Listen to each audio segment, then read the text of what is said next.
ഇറാനിലെ ആഭ്യന്തര പ്രക്ഷോഭകർക്കെതിരെയുള്ള ഭരണകൂടത്തിന്റെ ക്രൂരമായ നടപടികൾക്ക് മറുപടിയായി മിഡിൽ ഈസ്റ്റിലേക്ക് അമേരിക്കയുടെ കൂറ്റൻ യുദ്ധക്കപ്പൽ വ്യൂഹമായ അർമാഡയെ അയക്കാൻ ഉത്തരവിട്ട യുഎസ് പ്രസിഡന്റ് ഡൊണാൾഡ് ട്രംപ് സ്വിറ്റ്സർലൻഡിലെ ദാവോസിൽ ലോക സാമ്പത്തിക ഫോറത്തിൽ പങ്കെടുത്ത ശേഷം മടങ്ങവെയാണ് ട്രംപ് ഈ നിർണായക പ്രഖ്യാപനം നടത്തിയത്.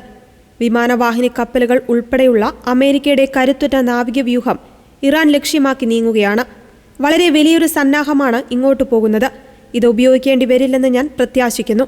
പക്ഷേ അവർ ജനങ്ങളെ കൊല്ലുന്നത് നിർത്തണമെന്ന് യുഎസ് പ്രസിഡന്റ് ഡൊണാൾഡ് ട്രംപ് മാധ്യമങ്ങളോട് പറഞ്ഞു. ഇറാനിൽ ഭരണകൂട വിരുദ്ധ പ്രക്ഷോഭകർക്ക് നേരെ നടന്ന വെടിവെപ്പിൽ 5000-ലധികം പേർ കൊല്ലപ്പെട്ടതായാണ് റിപ്പോർട്ടുകൾ. അനൌദ്യോഗിക റിപ്പോർട്ടുകൾ പ്രകാരം ഇത് 20,000-ആണ്. ഈ ക്രൂരത അവസാനിപ്പിക്കണമെന്നും അല്ലെങ്കിൽ കടുത്ത പ്രത്യാഘാതങ്ങൾ നേരിടേണ്ടി വരുമെന്നും ട്രംപ് മുന്നറിയിപ്പ് നൽകി.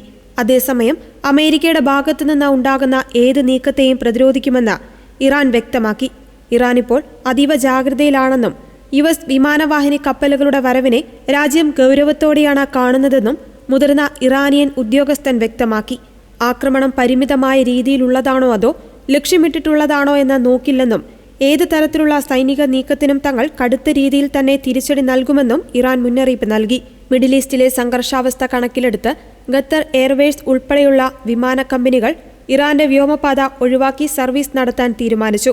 ട്രംപിന്റെ പെട്ടെന്നുള്ള സൈനിക നീക്കത്തിൽ യൂറോപ്യൻ സഖ്യകക്ഷികൾ ആശങ്ക പ്രകടിപ്പിച്ചിട്ടുണ്ട്. ഒരു വലിയ യുദ്ധത്തിലേക്ക് മേഖല നീങ്ങുമോ എന്ന പേടിയിലാണ് ലോകരാജ്യങ്ങൾ.